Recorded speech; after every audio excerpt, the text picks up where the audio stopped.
욥기 40장 15절에서 24절까지 보겠습니다.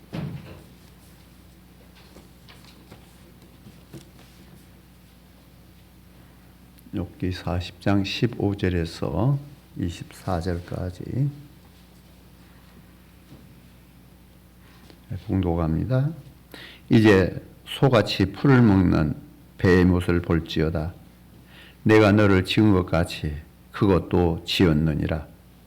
그것의 힘은 허리에 있고 그 뚝심은 배의 힘줄에 있고 그것이 꼬리치는 것은 백양목이 흔들리는 것 같고 그 넓적다리는 다리 힘줄은 서로 얽혀 있으며 그 뼈는 녹과 같고 그 뼈대는 쇠막대기 같으니 그것은 하나님이 만드신 것 중에 으뜸이라. 그것을 지으신 이가 자기의 칼을 가져 오기를 바라노라. 모든 들짐승이 뛰노는 산은 그것을 위하여 먹이를 내느니라. 그것이 연잎 아래에나 갈대 그늘에서나 늪 속에 엎드리니 연잎 그늘이 덮으며 시내 버들이 그를 감싸는도다. 강물이 소용돌이 칠지라도 그것이 놀라지 않고 요단강 물이 쏟아져 그 입으로 들어가도 태연하니 그것이 눈을 뜨고 있을 때 누가 능히 잡을 수 있겠으며 갈고리로 그것의 코를 꿰 수 있겠느냐. 아멘. 기도하시겠습니다. 하나님, 우리의 허물과 죄가 많달지라도 하나님은 우리를 지으셨고 우리의 허물과 죄를 대속하시는 예수 그리스도로 우리의 모든 허물과 죄를 대속하셨기에 저들이 주 앞에 왔습니다.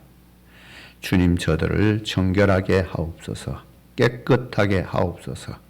항상 주 안에서 새롭게 하여 하나님의 사랑을 깨닫고 하나님이 우리를 향하신 하나님의 뜻을 깨닫는 자로 주의 말씀을 저들의 심령에 새기고 하나님의 거룩한 뜻을 이루는 복된 삶으로 주께 나아가게 하여 주옵소서. 나의 하나님이 주 되심을 고백하올 때에 예수님의 이름으로 기도드립니다. 아멘. 네, 우리가 이제 거의 욥기 마지막 부분에 오게 됩니다. 이제 욥기 38장에서 41장까지 오늘 보게 되는데요. 자, 욥이 그렇게 하나님을 기다리고 지금 하나님을 찾았던 겁니다. 그런데 이제 급기야 하나님께서 욥에게 나타나셨습니다. 자, 36장에서 37장의 내용에서 보는 것은 엘리후가 자기 지혜로 이런 말들을 많이 해요. 겹겹이 쌓인 구름과 그의 장막의 우레소리를 누가 능히 깨달으랴.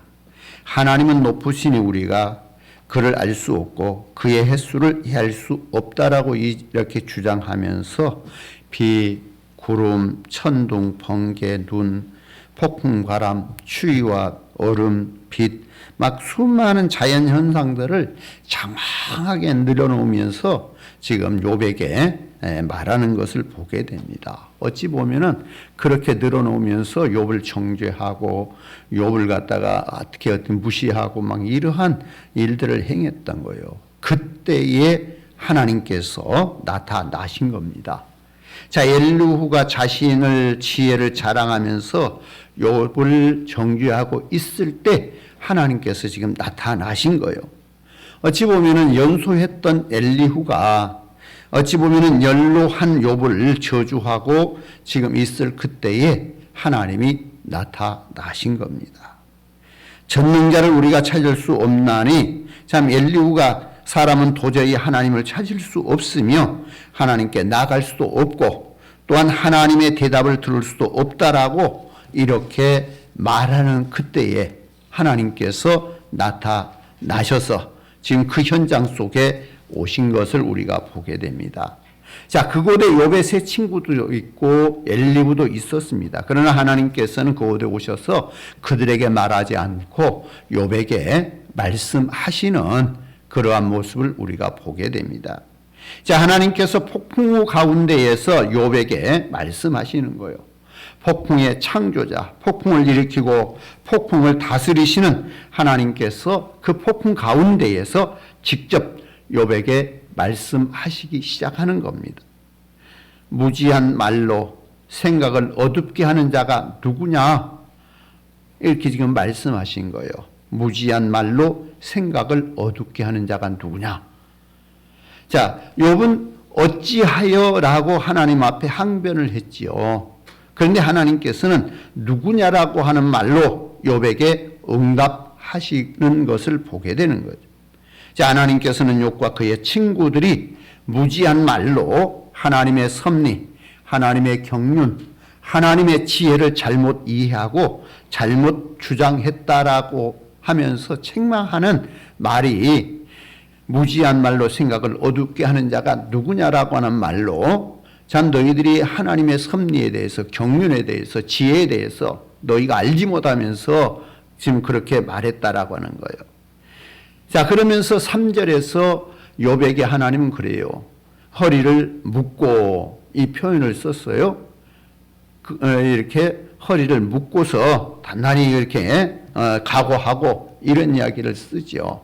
자, 이 말은 다시 말하면 이스라엘 백성들이 출애굽할 때에 지금 모든 것을 다 준비해 놓고 허리를 갖다 묶고 지금 이렇게 했던 그 내용들이 있어요. 곧 전쟁을 나갈 때에 곧 허리를 단단히 묶고 이렇게 하는 것은 전쟁을 나갈 준비를 하는 것을 말하는 거죠. 지금 하나님께서 욥에게 지금 네가 허리를 묶고 지금 말하라고 하는 이 사실을 지금 여기에서 보게 됩니다.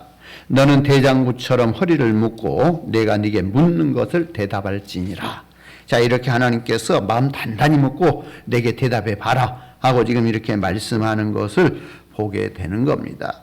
자, 하나님께서 이제 욥에게 찾아오셔서 욥과 같이 당신을 낮추시면서 욥의 눈높이를 맞추어서 지금 욥에게 말씀하는 것을 볼 수가 있어요.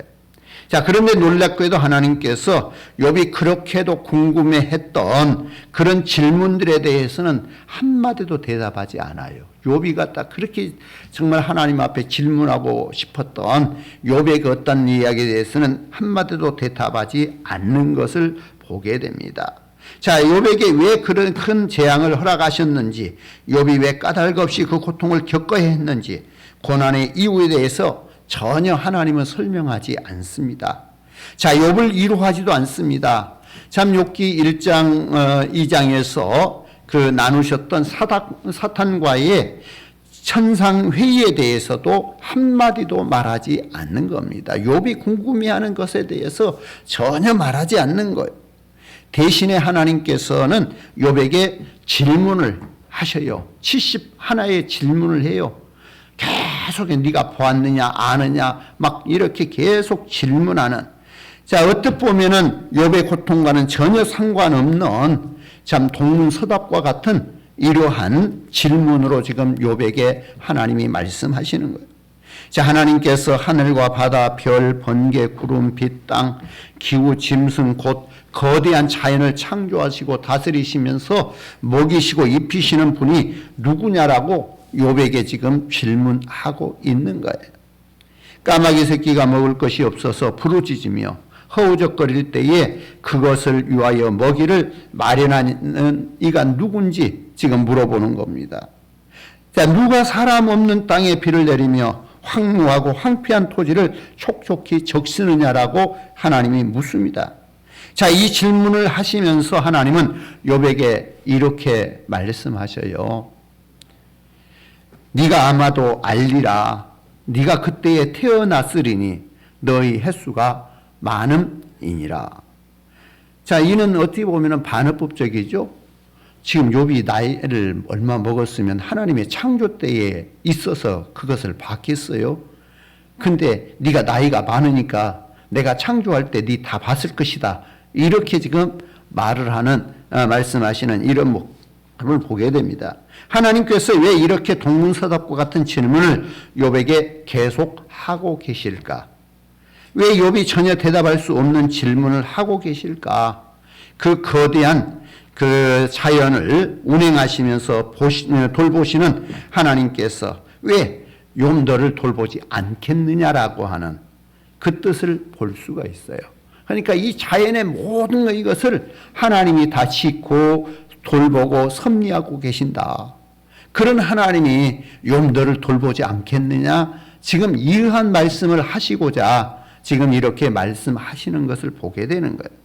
들나귀와 들소, 타조와 말, 독수리와 매를 돌보신 하나님께서 어찌 욥 너를 잊겠느냐? 지금 이런 이야기예요. 자, 하나님께서 매가 떠올라서 날개를 펼쳐 남쪽으로 향하는 것이 어찌 네 지혜로 말미암음이냐? 독수리가 공중에서 떠서 높은 곳에 보금자리를 만드는 것이 어찌 네 명령을 따름이냐? 지금 이렇게 욥에게 묻는 거지요. 그 모든 짐승들을 네가 창조하였느냐? 네가 지금 다스리고 있느냐? 지금 이렇게 묻고 계시는 거예요. 자, 하나님께서 지금 욥에게 하나님의 하나님 되심을 말씀하는 거예요. 바로 내가 하나님이고 내가 지은 자고 내가 창조자 아니냐. 참 이런 말씀으로 지금 말씀하고 있는 겁니다. 자, 독수리를 날게 하신 분은 또 하나님이고 어찌 사람의 지혜로 하나님의 지혜를 측량하며 어찌 사람의 짧은 소견으로 하나님의 섭리를 속단할 수 있겠느냐는 이야기예요. 자, 모든 걸 지은 자가 나다 이거죠. 하나님, 나의 나됨을 지금 이야기하는 거예요. 그런데 사람의 지혜로 하나님의 그 모든 걸 알겠느냐? 지금 이런 이야기죠. 자, 땅에 기초를 놓으신 하나님, 폭풍 가운데 임재하신 하나님, 다윗은 주의 임재하심이 하늘보다 높고 주의 진리는 저 높은 궁창을 가득 채운다라고 이렇게 이 다윗은 시편에서 노래하고 있어요. 측량할 수 없는 하나님의 사랑과 진리, 사랑의 생각으로는 사람의 생각으로는 도저히 가늠할 수 없는 하나님의 인자하심이 오늘 하늘에 가득 메우고 있다라고 다윗은 하나님의 이름을 찬양합니다. 자, 하나님의 사랑이 온 땅 모든 피조물에 그토록 널리 미치고 있다라고 하는데 하물며 주께서 친히 흙으로 지으신 사람을 어떻게 하겠느냐라고는 이야기예요. 그러니까 지금 하나님께서 하시고 싶은 말은 그거예요. 자, 자연의 모든 것을 만들고 다스리신 하나님, 그가 친히 사람을 빚어 만들어 놓고 그 사람을 그냥 놔두겠느냐는 이야기예요. 하물며. 자, 이사야 49장에 보면은 그래요. 여인이 어찌 그 젖먹는 자식을 잊겠으며 자기 태에서 난 아들을 긍휼히 여기지 않겠느냐. 그들은 혹시 잊을지라도 나는 너를 잊지 아니할 것이라. 내가 너를 내 손바닥에 새겼고 너의 성벽이 항상 내 앞에 있나니. 내 손바닥에 새겼다라고 이야기하고 있는 걸 보게 됩니다. 내가 너를 내 손바닥에 새겼고 하나님께서 욥에게 당신의 손바닥에 새기셨다라고 말씀하는 것이에요. 오늘 우리에게 곧 당신의 손바닥에 우리를 새겨놓고 하나님이 사랑하시고 지키시고 보호하신다라고 하는 말씀을 하고 계시는 것. 자, 손바닥에 새긴 사랑, 이것이 바로 아버지 하나님의 사랑입니다. 자, 우리를 향한 십자가의 사랑이고 또한 독생자의 죽으심으로 새긴 사랑, 아들의 보혈로 새긴 사랑이 결코 하나님의 우리를 향한 사랑이라고 하는 것을 말씀하고 있는 것. 하나님께서 어찌 우리를 잊으시겠습니까? 어찌 욥을 기억하지 않겠습니까? 어찌 욥에게 까닭 없이 고통을 주시겠느냐는 이야기입니다. 자, 고통 속에 파묻혀 있던 욥은 잠시 이 사실을 잊고 있었을 거예요. 간혹 하나님을 기다리며 잠깐 동안 그리스도를 바라보기는 했지만 간간히 기도하고 부르짖으면서 하나님께 호소하기는 했지만 욥이 지나치게 그의 고통 속에 있으면서 정말 하나님을 잠깐 잊어버리고 자기의 고통 속에 생각을 둬버리는 이런 때가 있었다는 것을 알 수 있어요. 자, 고통 속에서 욥은 티끌과 재에 불과한 인생의 본질을 잊고 있었다라고 하는 것을 알 수 있어요. 티끌과 재에 앉아 있으면서도 그 티끌을 만드신 하나님은 잊어버렸다라고 하는 이야기죠. 그러므로 그는 불평하고 원망하고 거칠게 항변하고 또한 하나님의 법정에 나가서 하나님 앞에 변론하고자 하는 자신이 이게 왜 그 고통을 허락하셨는지 그 대답을 듣고자 했던 이 욥의 모습을 우리가 보면서 하나님께서는 그 고난 이유를 설명하시지는 않고 대신에 욥에게 그의 본질을 깨달으라고 말하고 있는 거예요. 그러니까 어찌 보면은 욥이 그토록 하나님을 만나고 싶어 했던 거기에 대한 대답을 줘야 되는데 그 대답은 하지 않고 너 누구냐? 네 본질을 깨달으라. 그 깨달으라고 하는 그것은 뭐냐면 너는 곧 티끌과 재에 불과한 거다. 그 티끌과 재에 불과한 너를 하나님이 가져다가 빚어 만들어서 사람을 만들어 놓고 하나님이 자기의 사랑으로 이렇게 붙들고 보호하시는 하물며 자연을 이렇게 다 지키고 보호하시고 지키신 하나님이 너 가만뒀겠느냐? 너 붙들지 않았겠느냐? 근데 사람은요, 어떤 고통 속에 있다 보면 자기가 갖는 고통이 최고로 큰 거예요. 다른 거 돌아보지 않아요. 지금 자기에게 지금 가지고 있는 고통, 고난 이것만 붙들고 괴로워하고 그러는 거예요. 하나님을 바라볼 수 있어야 되는 거죠. 너의 존재가 무엇인가? 네 인생의 본질이 무엇인가? 깨달으라고 촉구하는 게 지금 하나님의 뜻인 거죠. 자, 욥이 하나님께서 창조주라고 하는 기초적인 진리를 몰랐던 건 아니에요. 욥은 하나님께서 이 땅의 창조자라고 하는 사실 그리고 다스리신다라고 하는 사실을 알고 있었습니다. 그는 토론 과정에서도 욥은 창조주 하나님께 대한 그 신앙을 몇 번씩 고백하고 있었던 거지요. 그러나 나의 괴로움을 달아보며 나의 파멸을 저울 위에 모두 놓을 수 있다면 바다의 모래보다 무거울 것이라. 그러니까 자기 고난 속에 잡혀 있다 보니까 정 하나님을 모르는 게 아니라 하나님을 알면서도 하나님 앞에 자기를 항변하고 싶은 이러한 것들을 행했다라고 하는 것을 보게 됩니다. 자, 이것은 고난받는 성도들의 현실이지요. 하나님이 우리를 사랑한 거 알잖아요. 하나님이 나를 위하여 독생자 보내신 거 알잖아요. 그럼에도 불구하고 우리는 어떤 고난에 있게 되면, 고통 가운데 있게 되면, 가난 속에 있게 되면 하나님을 향하여 항변해요. 왜 내게 이런 고난이 있게 하냐고, 왜 이런 고통이 있게 하냐고. 하나님이 살아계신다면 내게 이런 것들이 있을 수 없다라고 참 이렇게 말할 수 있는 거예요. 자, 그럼에도 불구하고 감당할 수 없는 고난이 몰려오면 우리는 참 이렇게 결코 몸을 가누지 못한 가운데 정신을 차리지 못한 가운데 참 구원의 확신까지 흔들려 버리는 이런 경향이 나올 수 있는 겁니다. 참 그리고 낙심하기도 하고 그렇잖아요. 왜? 무엇보다도 정말 나를 창조하신 하나님이 나를 지키고 보호하신다는 이 사실보다도 더 큰 것은 지금 내 고난이에요. 그래서 그 고난 속에 사로잡히다 보니까 하나님에 대해서 정말 내 본질을 깨달아야 되는데 본질을 깨닫기보다 정말 나의 고통을 깨닫는, 그래서 하나님과의 관계를 이렇게 잘못 설정할 수 있는 제가 그런 모습을 볼 수가 있습니다. 자, 우리는 이 속에서 욥의 인내를 우리가 배울 수 있어야 됩니다. 비록 낙심하고 절망하면서도 욥은 끝내 포기하지 않지요. 하나님에 대한 것만은 또 포기는 안 해요. 불평하고 원망하면서도 그는 계속 하나님을 부르짖습니다.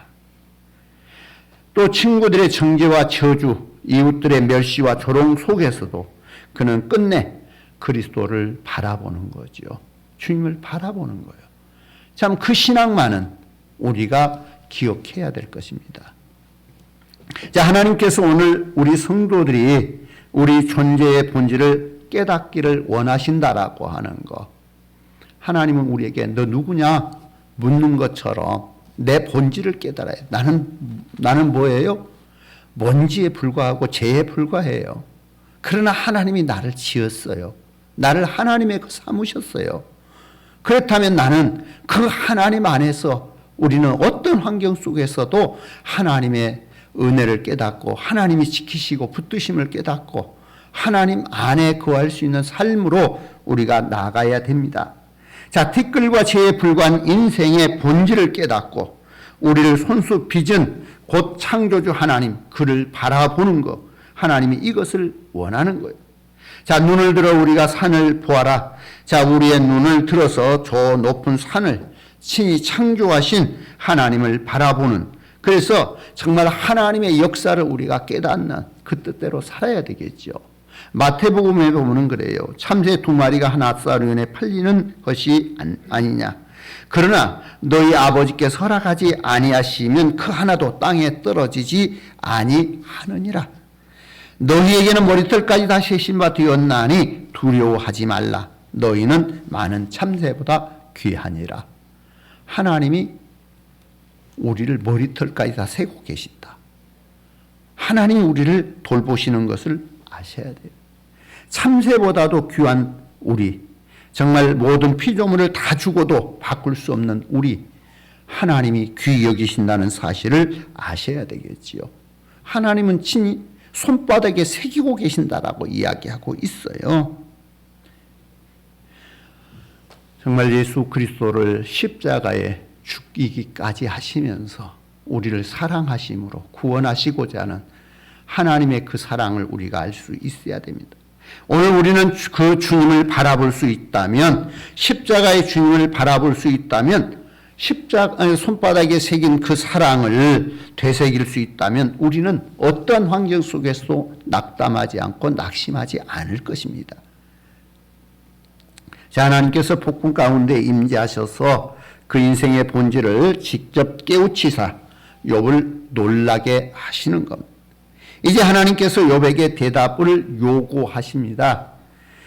트집 잡는 자가 전능자와 다투겠느냐? 하나님을 탓하는 자는 대답할지니라. 자, 하나님께서 욥에게 지금 네가 트집 잡고 그런데 탓하는 너 하면 내게 말해봐라. 대답해봐라. 지금 이렇게 말씀하는 거죠. 욥이 이렇게 대답을 해요. 보소서 나는 비천하오니 무엇이라 주께 대답하리이까? 손으로 내 입을 가릴 뿐이로소이다. 내가 한번 말하였사온즉 다시는 더 대답하지 아니하겠나이다. 자, 이렇게 지금 욥이 대답하는 거예요. 자, 욥은 그토록 토론 과정에서 그가 하나님과 변론하겠다라고 말을 여러 차례 했었습니다. 그러나 막상 하나님을 배울 때에는 결코 입을 가리고 말할 수가 없다라고 지금 이렇게 말하는 거지요.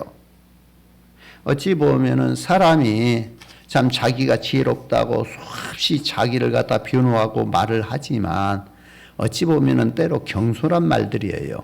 실질적으로 모든 이치를 알고 말하는 사람이 있으면 자기가 말했던 것이 부끄러울 수 있는, 자, 이런 상황들이겠지요. 자, 욥의 대답은 매우 훌륭한 대답이지요. 주의 임재 앞에서 결코 더 이상 입을 열지 않고 잠잠히 있겠다라고 하는 이 고백, 이것은 참 훌륭한 고백이지요. 그러나 하나님께서는 욥의 대답을 만족하지 않습니다. 그 정도로 대답으로 충분치 않다라고 판단하시고 하나님께서 폭풍 가운데서 다시 욥에게 말씀하십니다. 너는 대장부처럼 허리를 묶고 내가 네게 묻겠으니 내게 대답할지니라. 네가 내 공의를 부인하려느냐? 내 의를 세우려고 나를 악하다 하겠느냐? 자, 이렇게 지금 묻는 거예요. 자, 하나님 앞에서 자기의 의를 주장한다라고 하는 것은 결코 하나님의 공의를 부정하는 것이 되고 심판을 패하는 것이 되는 거죠. 자, 하나님의 완전하신 공의 앞에서 스스로의 의를 주장할 수 있는 사람은 아무도 없습니다.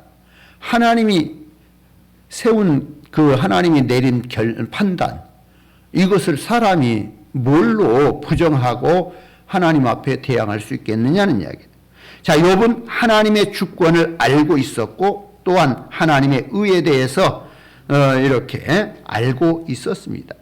자, 그래서 그의 신앙은 이 땅의 그 누구보다도 뛰어난 순전하고 정직한 신앙이었습니다. 그러나 그가 아직 온전히 100% 하나님의 역사에 그대로 100% 들어맞는 건 아니지요. 이제 그러다 보니까 자신의 의를 주장하면서 하나님의 주권을 이렇게 고백하고 찬양하면서도 여전히 자기 목소리를 높이고 있었던 거예요. 그러니까 하나님의 모든 것들을 순전하고 온전히 아는 것처럼 했을지라도 자기에게 어떤 고난이 오고 그러다 보니까 결코 여기에서 자기의 주장의 이야기를 하게 됐던, 자, 이것들에 대해서 정말 하나님이 묻는 거예요. 정말 네가 진짜 의롭냐? 하고, 그러면 내 의는 뭐가 되냐? 지금 이런 이야기죠. 내 공의는 뭐냐? 하고 지금 묻는 겁니다. 그러므로 이제 하나님께서 욥에게 또 말씀하십니다. 네가 하나님처럼 능력이 있느냐? 하나님처럼 천둥 소리를 내겠느냐? 너는 위엄과 존귀로 단장하며 영광과 영화를 입을지니라. 너는 넘치는 노를 비우고 교만한 자를 발견하여 모두 낮추되 모든 교만한 자를 발견하여 낮아지게 하며 악인을 그들의 처소에서 짓밟을지니라. 그들을 함께 진토에 묻고 그들의 얼굴을 싸서 은밀한 곳에 둘지니라.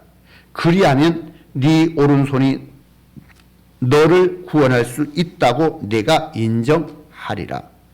자, 이 말씀은 이제 욥이 하나님을 대신해서 창조주의 역할, 심판주의 역할을 대신할 수 있다고 한다면 욥 너를 의롭다고 여길게, 하나님이 이야기하는 거예요.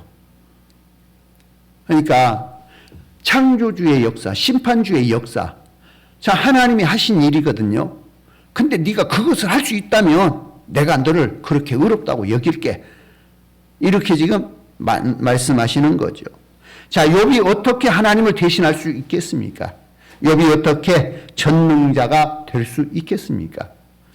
하나님은 그렇게 지금 물었던 거죠. 자, 그렇게 다시 한번 욥의 존재를 깨우치시면서 하나님께서 제 40장, 41장으로 넘어가면서 베헤못, 니오야단의 이야기를 하게 됩니다. 자, 여기서 베헤못은 지금 세상에 존재하는 동물 중에서 그 풀을 먹는 것 중에 하마보다 큰 것은 없어요. 그래서 하마를 표현할 수 있고, 또 니오야단은 가장 그 철갑처럼 강한 그것은 표현할 수 있는 것은 악어밖에 없어요. 그래서 지금 해석하기를 베헤못은 하마로 해석하고 니오야단은 악어로 표현하면서 이렇게 해석하면서 지금 말하고 있는 거죠.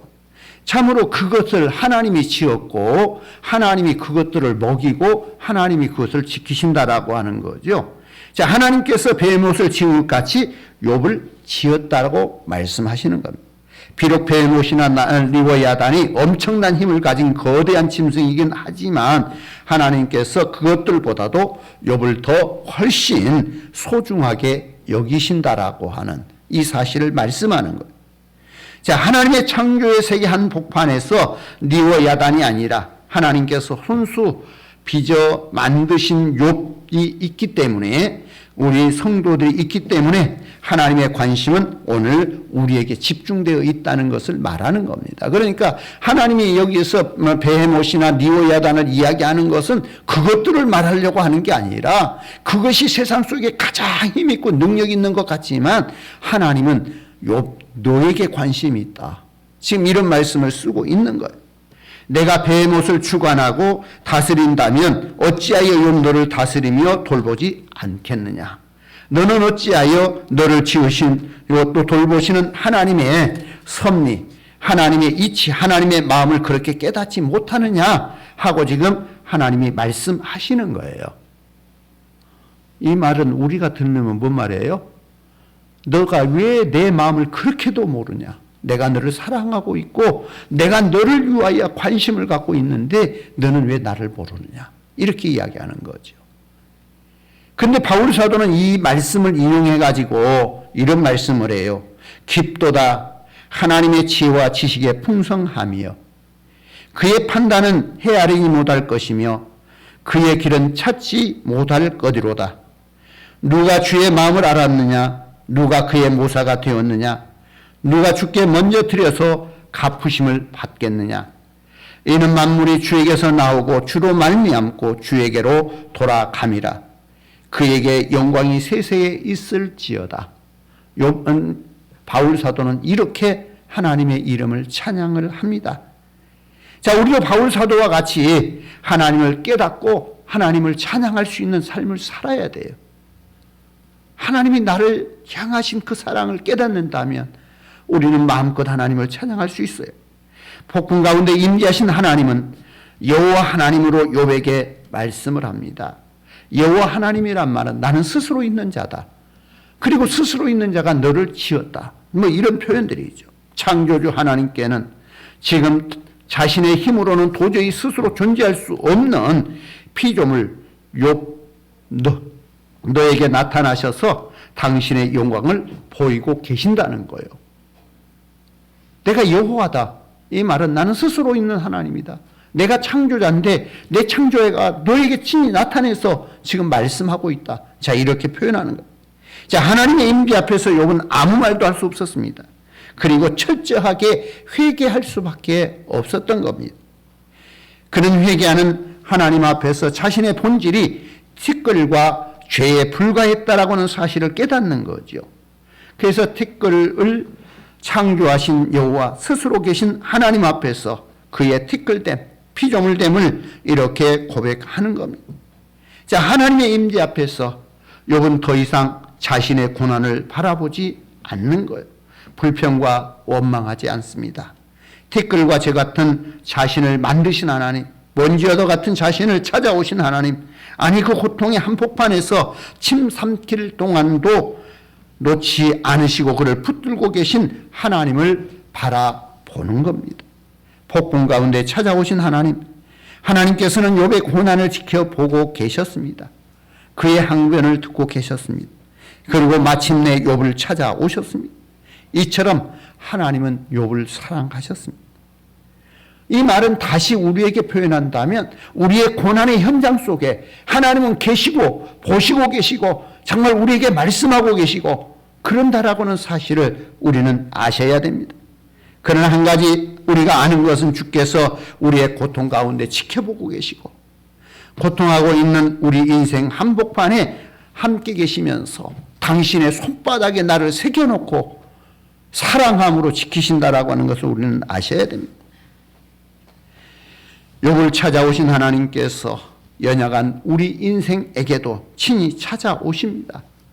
요한복음 1장 14절은 이렇게 말씀합니다. 말씀이 육신이 되어 우리 가운데 거하심에 우리가 그 영광을 보니 아버지의 독생자의 영광이요 은혜와 진리가 충만하더라. 임마누엘로 찾아오셨던 거죠. 자, 마태복음을 시작하면서 마태는 찾아오신 예수님에 대해서 이렇게 이야기해요. 보라, 처녀가 잉태하여 아들을 낳을 것이요 그의 이름을 임마누엘이라 하려 하셨으니 이를 번역한즉 하나님이 우리와 함께 계시다 함이라. 자, 그리고 마태복음을 끝내면서 이런 말씀을 또 하고 있어요. 내가 너에게 분부한 모든 것을 가르쳐 지키게 하라. 볼지어다 내가 세상 끝날까지 너희와 항상 함께 있으리라. 자, 임마누엘 하신 하나님, 우리와 함께 하신 하나님, 이제 우리에게 찾아오신 하나님이에요. 그 하나님이 마지막 끝날까지 함께 있겠다. 함께라고는 말씀으로 세상 끝날까지. 자, 이 말을 우리가 생각하면서 자, 오늘 말씀을 여러분 속에 한번 새겨보세요. 욥이 그토록 하나님을 만나고 싶고 찾았어요. 그러면서 항변하고 정말 왜 내가 이런 고통 당해야 되겠냐고 지금 이렇게 말하고 싶었어요. 근데 하나님이 찾아오셨어요. 그러면서 하나님은 저에게 그에 대한 대답은 하지 않고 정말 이것저것 다 물어요. 당신이 창조하신 모든 세계 그리고 곧 그 모든 것들을 하나님께서 지키시고 붙드시고 먹이시고 입히시는 과정들 모든 것들을 이야기하셔요. 그러면서 물어요. 네가 아냐고 물어요. 그러면서 푹 찔러서 이야기도 하지요. 네가 나이가 많으니까 내가 창조할 때 있었을 것이다. 한번 말해봐라. 참 이렇게도 말씀하시고 자, 그러면서 하나님은 너 누구냐? 네 본질을 깨달으라. 너를 깨달으라. 이렇게 말씀하는 거예요. 그리고 그는 뭘 깨달아요? 알고 봤더니 나는 티끌과 먼지다. 하나님이 이 티끌과 먼지 같은 우리 인생을 빚어 만들어 가지고 하나님이 지으셨다. 하나님의 형상으로 지으셨다.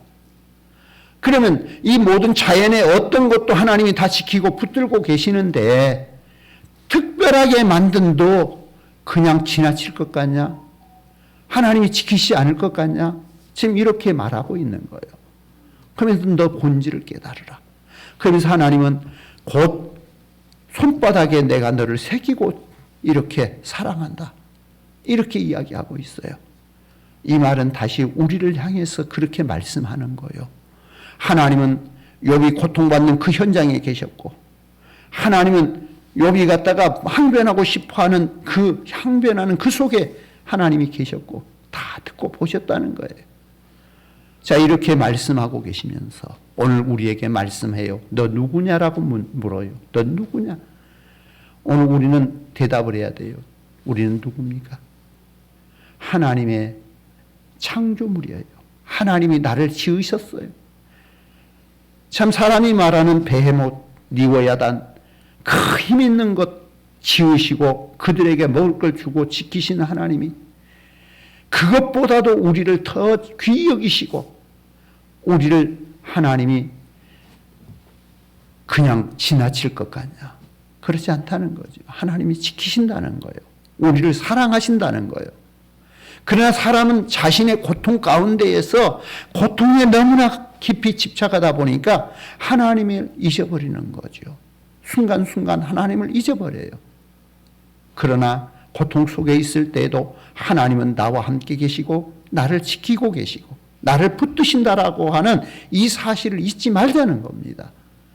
하나님은 우리를 향하신 나의 본질이 뭔가? 하나 쓸모없는 흙이고 먼지 같은 그런 존재였지만 하나님이 귀히 여기셨기에 우리가 하나님의 자녀로서 하나님의 붙들림 안에 있는 거예요. 그래서 우리는 하나님이 나를 붙들고 계시고 나와 함께 계심을 알아서 어떤 고난 속에서도 우리는 그 고난의 아픔을 보기보다는 나를 지으신 하나님, 나를 향하신 하나님의 뜻이 있겠지. 하나님의 뜻을 바라볼 수 있는 우리의 삶이 되시기를 주의 이름으로 축원합니다. 기도하겠습니다. 하나님, 우리는 삶의 현장 속에 내게 조그마한 아픔이 있고 고난이 있다 하면 관심이 나의 아픔과 고난 속에 있다 보니까 하나님을 잊어버리고 낙심하고 두려워하고 염려합니다.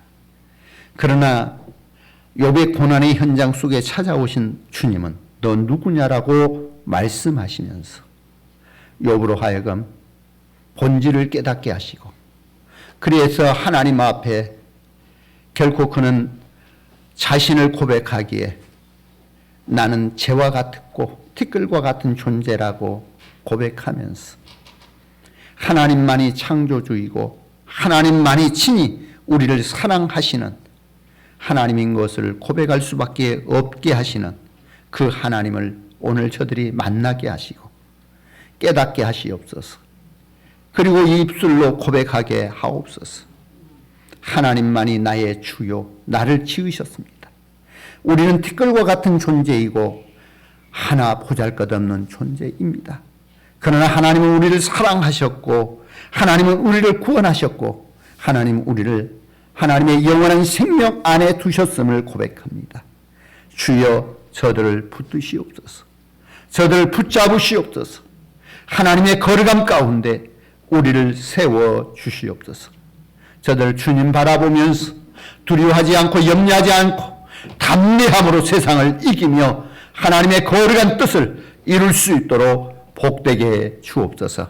하나님만이 나의 주가 됨을 고백하올 때에 예수님의 이름으로 기도드립니다. 아멘. 지금은 우리 주 예수 그리스도의 은혜와 하나님 아버지의 무한하신 사랑하심과 성령의 감동 감화 동행 역사하심이 하나님의 사랑을 깨닫고 담대하고 평안하고 두려움 없이 세상을 이기고 살아가기를 원하는 모든 주의 자녀들 머리 위에 저들의 가정과 자녀와 나라와 민족과 세계 열방 가운데 영원히 함께 계시옵기를 간절히 축원하옵나이다. 아멘.